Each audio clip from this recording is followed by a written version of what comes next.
Ladies and gentlemen, welcome back to the workshop. It's fantastic to have you here, as ever, and especially so, because we recently received this, right there, friction screw press. In today's episode, we're going to begin the process of getting it up and running. Today's sponsor is you guys, supporting us at the Alec Steele Co. We've got some awesome new products like this killer PVC patch we'd love for you to check out. It's Velcro backed, it has a little backing on it.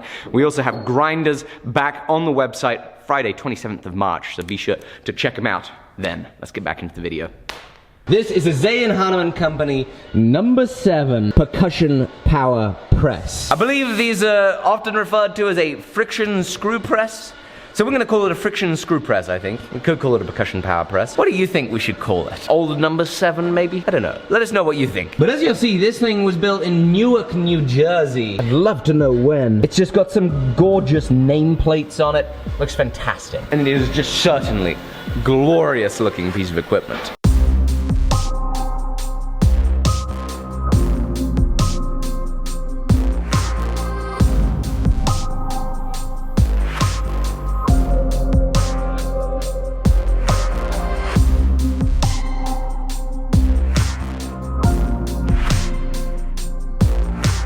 As you see, as the machine stands, it's currently very low to the ground, and this is not how it finally stands. This is how it was set up for transport, because it's extremely top heavy. Even like this, there's just so much weight up at the top with such a small base to the bottom. It's really quite a scary thing to move around, and so thank goodness it was put into 3 pieces, technically, by taking the legs off for transport. These right here are those cast iron legs. Look at that, that is a glorious hunk of cast iron. This is both legs. And so what we're gonna need to do is get this bolted to those 2 legs. The thing is when we throw up a tape measure to this thing, we work out what the working height is gonna end up being. It certainly feels a little low, which is why the previous owner actually had it set on these big timbers to bring it up to a better working height. Now what I would really like to be able to do, in the interests of us being able to continuously improve the layout of the workshop, is where possible be able to move things around easily. A really nice benefit to the Anyang press is that we can go ahead and pick this up with a pallet truck and scoot it around wherever we want. So that means if there is a certain operation that we're doing that needs the press to be further or closer or in a different spot, we can do that. So what I'd really like is a base underneath these feet that's going to allow us to just inch it up off the ground with our pallet truck and be able to, as safely as possible, scoot it around. Now, of course, we've introduced you to Matt, newest addition here to the team in the video on the power hammer. What Matt's gonna get cracking on with is making a plan for how we could build a base to sort out this problem. We got it. So here's a rough idea of what he's come up with. It's basically gonna be a big old stack of 4x6s with a little slot for a pallet truck. Will is getting some wood. And so before we make the base, what we're gonna do is we're gonna get this lifted up, get the legs bolted onto it. So we got that unit upright in time for once we make that base.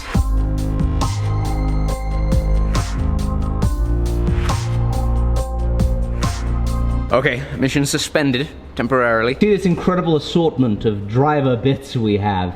Endless, endless, absolutely. Well, this is new. Look at that fancy thing. So this is a spider lock head we have now discovered. We've also discovered that none of these fancy bits work with that head. So fingers crossed, Will's gonna be able to grab one of those while he's out buying wood. Because if we can't get one of those, we're gonna have to go to the angle grinder and cut off the bolts. Okay, Will is back. Are you bearing good news? About what? About the bit? No. They don't have it. Angle grinder it is.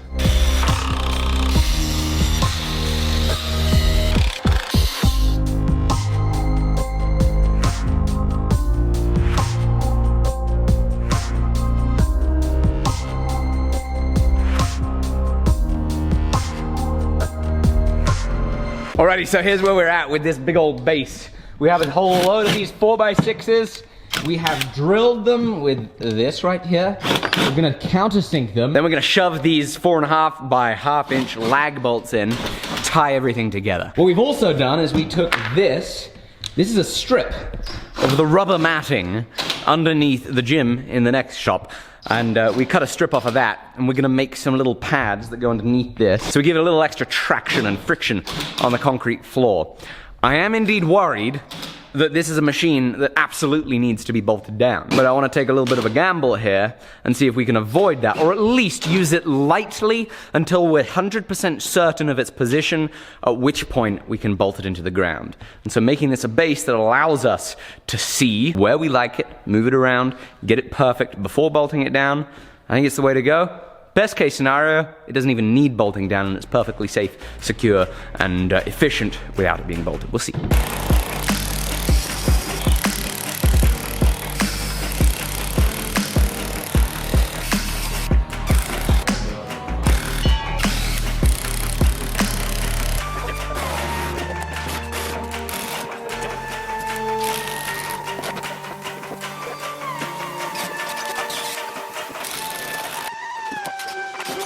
Put the place up, yeah we know what we made of.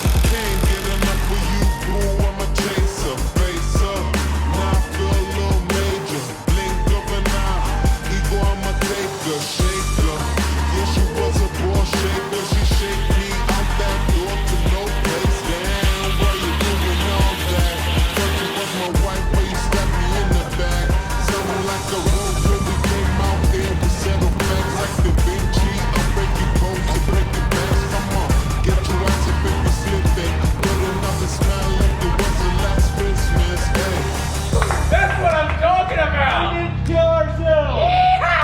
The size of this thing! I cannot believe this. I would never ever have imagined the scale of this. You know what? And I'm looking in the little camera screen there. The camera screen doesn't understand the scale of this. Get this, guys. Will is 4 foot 6 inches, and look how much taller it is than him. Alec, you can't lie to the camera. I'm 4'5½". We're gonna figure out somehow. This thing is insane, it's huge! We need some hefty bolts to get that attached to the wood and see if it's gonna be enough. Alrighty, let's get it bolted down.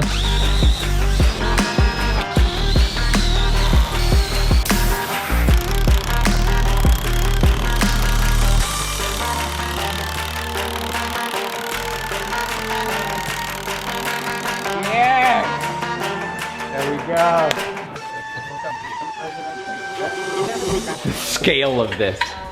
This is unbelievable. Can you imagine if there was a ceiling that was not 17 feet high? You'd be scraping the ceiling with that thing. Easily.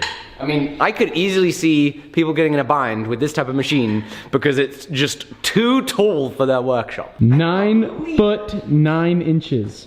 I didn't picture just quite how tall this was gonna be. So, what this does is it's got wheels that spin at the top, powered by a 3 horsepower, 3-phase motor, and these spinning wheels control the spin of this flywheel, which obviously has this big old thread right here, and that inertia, it's all based on inertia, rotational inertia, that spins it down and exerts a squeezing force as well as an impact force. That's why it's called a percussion press, is because it's, you know, there is an element of percussion to it as well as a squeeze. So that's why we're really wanting to be extra cautious with it, because there's a lot of rotational inertia going on.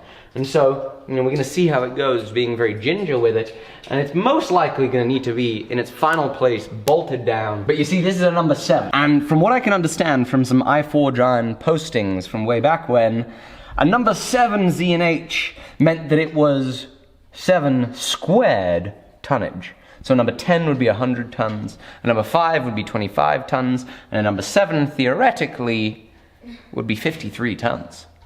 It's a joke. It's 49 tons. So here we go. As Will turns this by hand, you can get an idea of what happens. That spins all the way up. So when that's powered by the motor, there's just a ton of inertia and it just... It goes about 4 times faster than that. It's like 4 to 20. So alongside the percussion press, friction press, comes a whole lot of this type of stuff. Some pneumatics, some cylinders. Because this is set up so that all of those big mechanical arms up there are actuated by pneumatics. You can see the one that Matt was swinging on was this. Well, this all needs to be plumbed together to actuate all that stuff off a foot switch. So the challenge Telling continues. me it's not just gonna turn on? No. Oh no. The challenge has only just begun.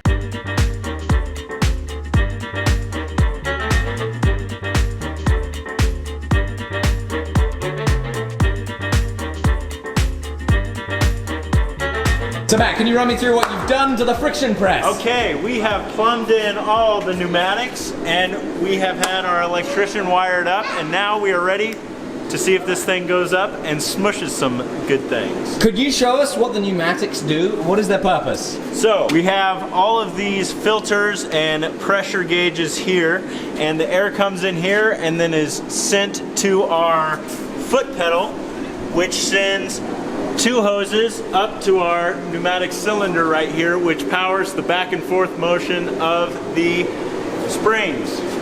And so that's moving those spinning wheels from side to side, Yep. and that's what spins the whole thing. So with the electrician having done his work, oh my goodness, gracious me, it's spinning!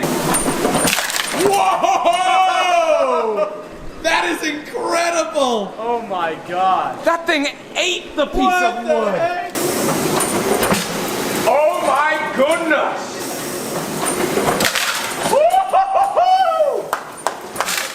This is ridiculous! That is amazing! Wow! I'm gonna throw a little oil on here. A little bit of oil. There we go! Crush it! Okay, I wanna go.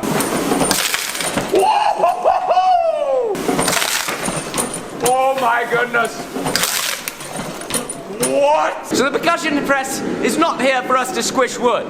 It is here for us to squish steel, and squish steel we shall. We've got a piece of 2-inch round in the fire. Let's squish it. In we go.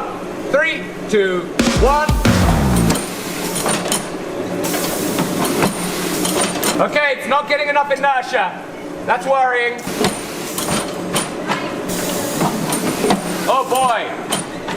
It's really not doing a whole lot. Okay, I was anticipating something a little more dramatic. I was anticipating just like big old pancake, but there's definitely some force to it. So the trick is, whatever we use that for, we just gotta make sure that our tooling is designed right and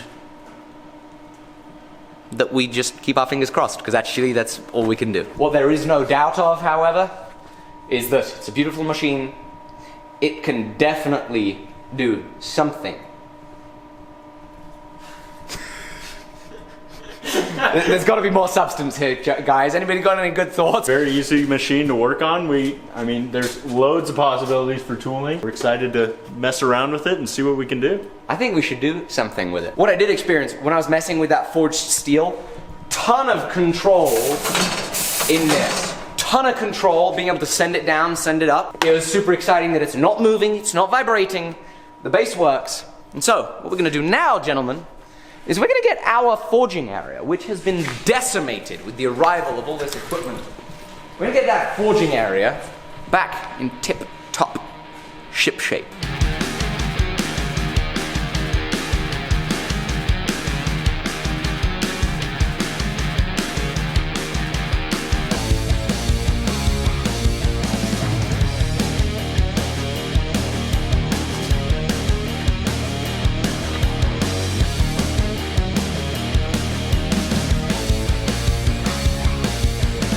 Alrighty, we got the little giant in where we think we want it to be. Use the toe jack, the crowbar, and some 1-inch pipe rollers. Worked a treat, but the thing is, guys, the more I'm in a workshop, I set up a workshop, I learn about how the space works, the more I do that, the more I realize I have no idea what I'm doing, and I love the ability to move things. And so I'm getting really nervous about committing to this as the final resting place of the little giant power hammer, because if we commit to it, and we then decide we need to move it for whatever reason, we then have to cut bolts.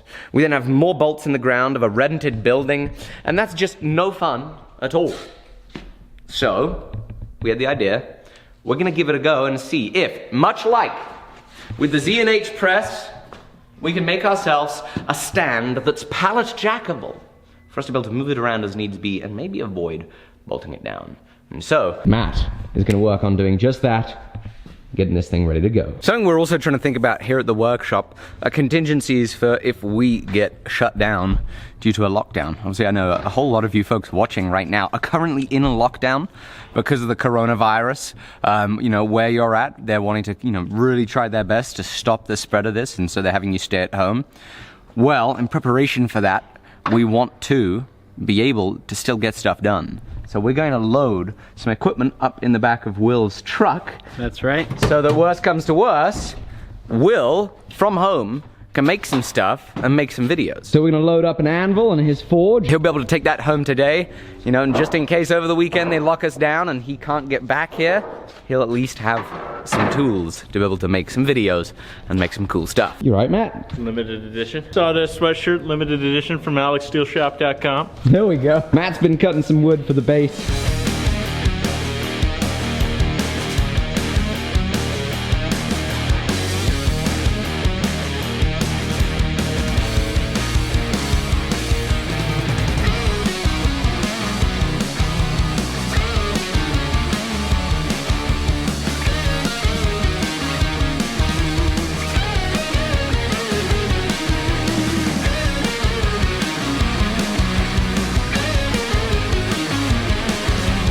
Alrighty, there's the little base. We fabricated up real fast out of some scrap wood. We will find out. Does this work? Or does it shake so much that something interesting and somewhat funny something? Woo! It definitely shakes. It definitely shakes, but I'd say it's still useful. I'd say that didn't shake as much as I was worried it could shake.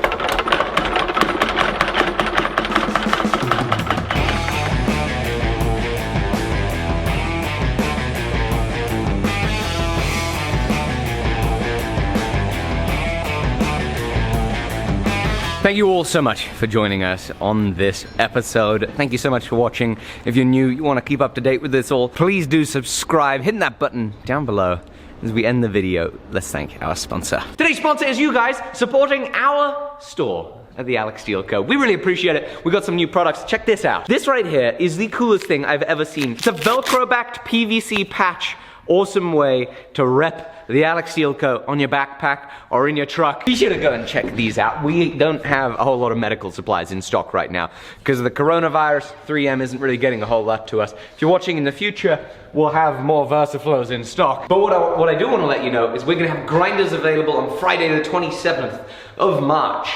We're gonna have our 2x48 steel grinders. We're gonna have surface grinding attachments available. We're also gonna have our 2x72 steel kit grinders. We sell all of our grinders with a motor and VFD pre-wired, ready to go. So all you gotta do is bolt the motor on and it is plug and play. So that you can get into grinding on some stuff as quickly as possible. On our website, we've got a whole host of belts for you, and we are still shipping stuff out. We have a number of people working from home, but since the shipping warehouse is next door and isolated from this shop, we're still gonna be able to ship things out until we are on full lockdown. So thank you all so much for supporting the Alec Steele Co., helping make these videos all happen. We can't wait to get some great product out to you soon. It's been a pleasure as always. Bye-bye.